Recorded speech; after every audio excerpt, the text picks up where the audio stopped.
सबसे पहले तो मैं आपसे एक बात कहना चाहूँगा। मैं अपने आप को शायद भाग्यशाली मानता हूँ थोड़ा, क्योंकि जब भी मैं कभी उदयपुर आता हूँ, कुछ भी काम हो या तो मौका मिलता है सेमिनार में आने का और आपसे मिलने का। तो इस बार तो मैं गणपत को धन्यवाद देना चाहूँगा, क्योंकि उसकी वजह से आप सब से मिलने का मौका मिल रहा है। दूसरी बात, जब भी कोई इंसान स्टेज पर आता है तो फर्स्ट टाइम उसको हेजिटेशन होती है, ठीक है।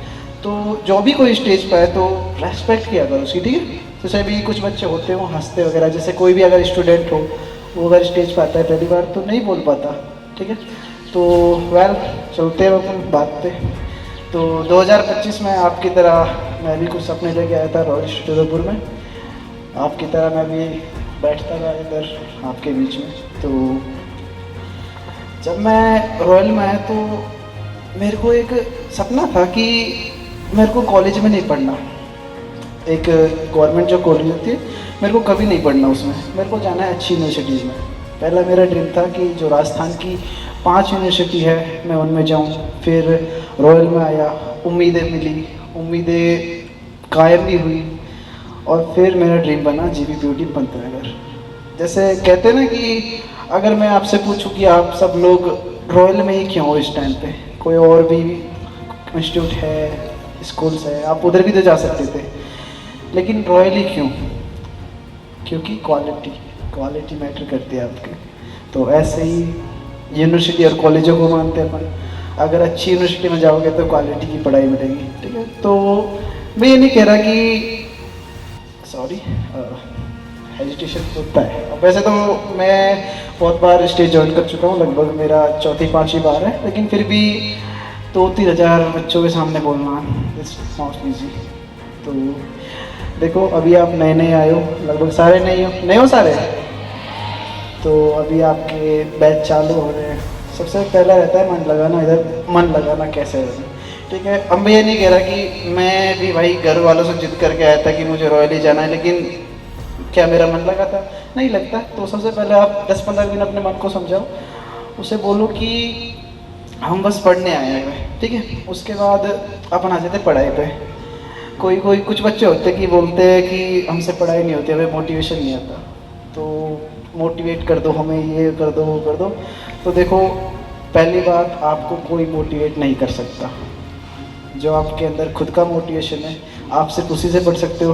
फिर आप बोलोगे कि फिर जीएल सर के प्रोग्राम रखते हैं मोटिवेशन देने, मतलब हर साल, मतलब 15 दिन बाद। तो उसका एक मोटिव है कि जीएल सर आपको बस ये बताना चाह रहे हैं कि आप अपने मुद्दे से ना भटके, ठीक है। जीएल सर आपको मोटिवेशन नहीं दे सकते इस चीज़ के बारे में कि आप पढ़ो नहीं पढ़ो, वो आता है खुद के अंदर से। आप अपने माता पिता के बारे में सोचते हो कि अगर मैं यहाँ पे आया हूँ तो मेरे माता पिता पैसे खर्च कर रहे हैं तो मुझे अच्छी जगह पे लगाने चाहिए। तो ऐसे करते करते मैं भी आपकी तरह ऐसे इधर पढ़ा 1 साल 2025 बैच में, और उसके बाद जेट में मेरी ऑल राजस्थान फर्स्ट रैंक रही, सीयूटी में मेरी ऑल इंडिया रैंक 25 रही, और उसी के साथ मैं जीबीपीयूटी पंतनगर में हूँ फिलहाल। और अभी फर्स्ट ईयर हमारा कंप्लीट हो चुका है। तो देखो, BHU, जीबीपीयूटी, HAU यही क्यों है बेस्ट? देखो, ये जो एग्रीकल्चर की यूनिवर्सिटी है, ओल्ड यूनिवर्सिटीज है, प्रैक्टिकल नॉलेज बहुत आता है। देखो, एक होता है रट्टाफिकेशन, एक होता है प्रैक्टिकल नॉलेज। रट्टाफिकेशन में आप बहुत कुछ रट सकते हो, बट कहते हैं ना कि प्रैक्टिस मेक्स परफेक्ट। प्रैक्टिकल में आप प्रैक्टिस करते हो, और रटने का तो आपको पता है कि 10-15 दिन बाद भूल ही जाते हैं सारी चीज़। तो बड़ी यूनिवर्सिटी में जाने का सबसे बड़ा फ़ायदा तो ये है कि आपको टीचर्स नहीं पढ़ाते, आपको पढ़ाते हैं साइंटिस्ट।